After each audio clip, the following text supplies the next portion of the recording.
Hi, this is the Ms.FitVegan podcast, episode 275.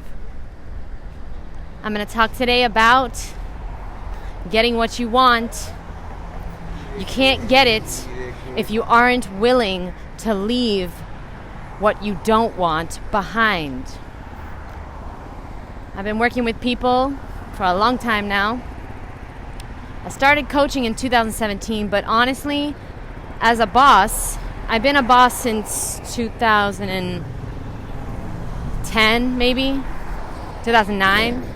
And so when you're in charge, when you're a leader, you're coaching, you're in charge of people. And basically the situation is that what I've found is that people want to achieve things, but they don't want to give up their old life. So if you want to get fit, you're going to have to give up being lazy. If you want to be healthy, then you're going to have to give up not being healthy. You're going to have to give up fitting in with everyone else, going out to eat with your husband. You're going to have to give up eating what everyone else eats and getting along to get along. So you have to figure out, what do you want? What do you want more? Do you want to get healthy, or do you want to fit in?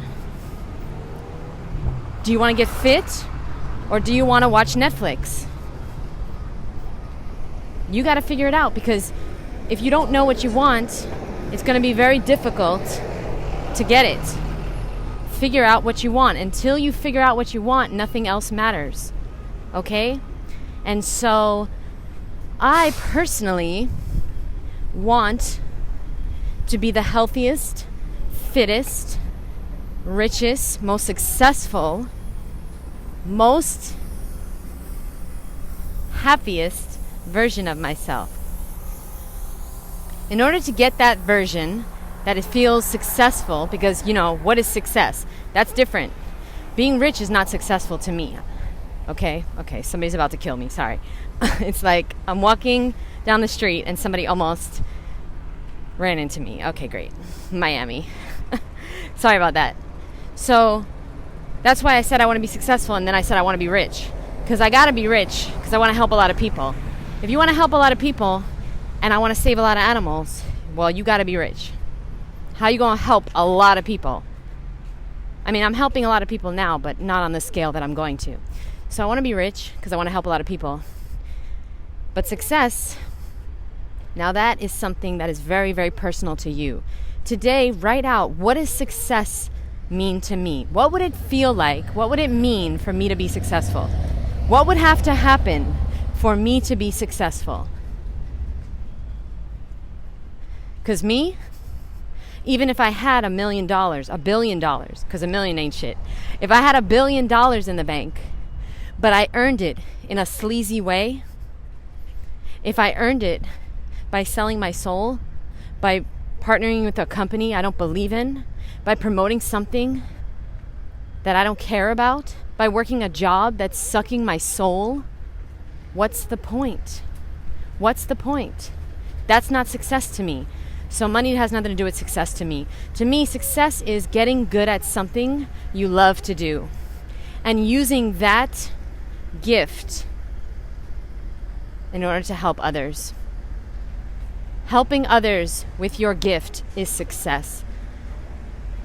So that means that I can be successful and I could be homeless if I'm helping people with my gift.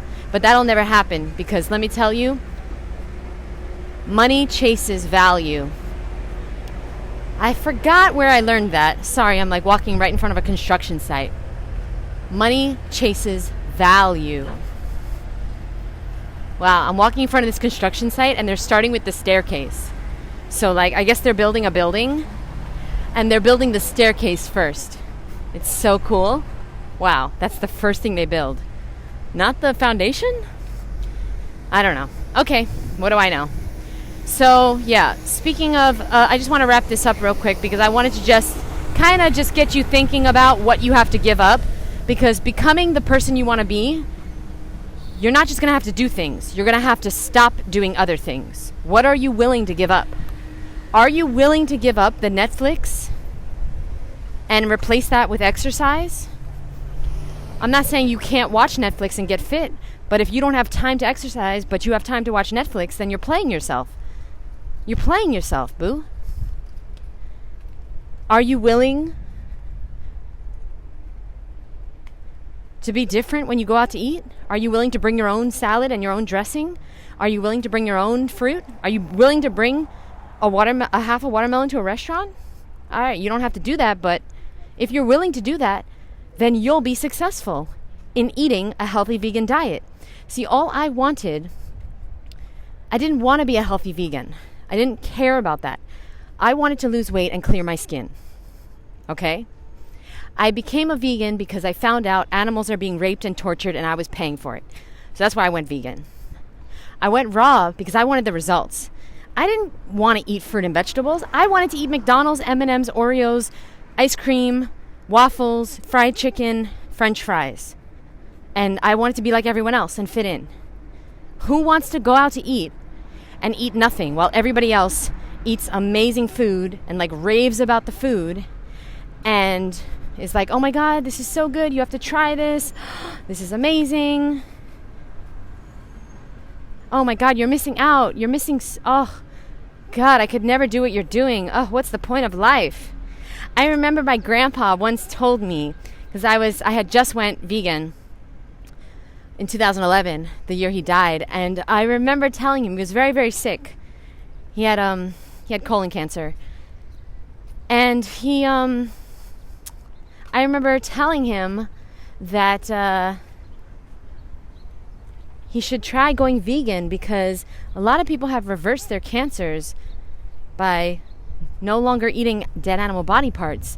And he loves steak. You know, I was forced to eat London broil and fried chicken and steak and eggs and ham and cheese and all the things, you know. I didn't want to eat meat when I was a kid, but I was forced to. And then I started liking it. He tells me, I'll never forget this. He said, Jeanette, what's the point of life if I can't eat food that I love? And the thing is that you don't even love it. Your parasites love it. I didn't say this to him because I didn't know at the time, 12 years ago. I didn't know. We don't love the way that junk food tastes.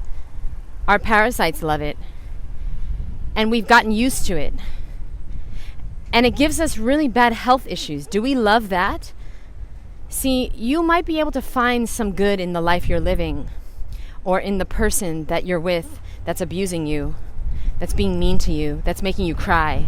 You might say you love them, but do you really love them? Or do you not even love yourself enough to value yourself and know what you deserve? Because I have a theory that we don't actually love people that are doing us harm. We don't actually love people that are abusing us. The situation is that we don't love ourselves. We're trying desperately to love ourselves.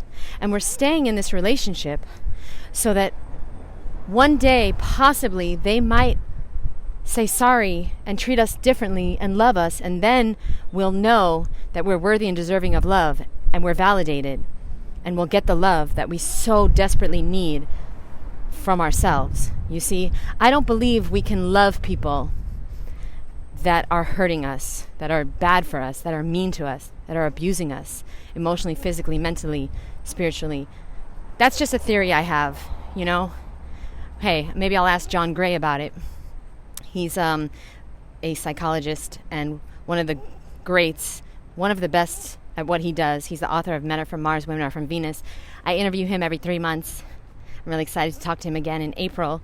If you look on my YouTube, type in ms.FitVegan John Gray, you'll see I did 2 interviews with him so far, and he's helped me understand a lot of things through his books and through his teachings, but that's a theory I have. Who knows? Because I know it feels like love. It feels like love, but it's not love. If somebody is being toxic to you, you're not in love. Love is kind. Love is peaceful. Love is generous. Love is joyful. Love is healing. Love makes everything better. When I think about the people in my life that I love and that love me, They make everything better. Sorry about that. I stepped on a grate. Not a grape, a grate. They make everything better.